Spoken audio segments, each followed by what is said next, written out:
Welcome to the Banker Lamp. Please enjoy the video. You start by making sure Game Center is active with your Apple ID and that eFootball progress is safely backed up. This prevents data loss while unlinking. Once done, close the game completely and open your iPhone settings to Game Center. You will use that pane to break the association. Make sure Konami ID credentials are available so you can relink progress later if needed.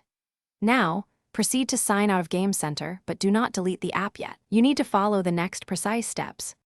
Next, sign out of Game Center from Settings. Tap your Apple ID in Game Center and choose Sign Out or toggle the service off. Then open eFootball and immediately go to Account, Profile, or Linked Accounts. Look for Game Center listed as a linked service.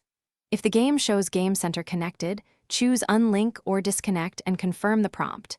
The app typically severs the link locally. Once you do that, force close eFootball and restart the game to ensure the unlink propagates cleanly.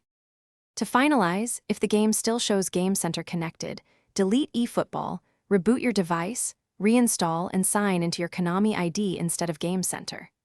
If you rely on iCloud saves, inspect Settings Apple ID iCloud manage storage and remove eFootball data only if you have an alternative backup. If unlinking fails, contact Konami support with your device model, iOS version, Apple ID email, and a brief timeline. Support can manually sever server-side links. Thanks for watching. If this was helpful, leave a like and consider subscribing. See you next time.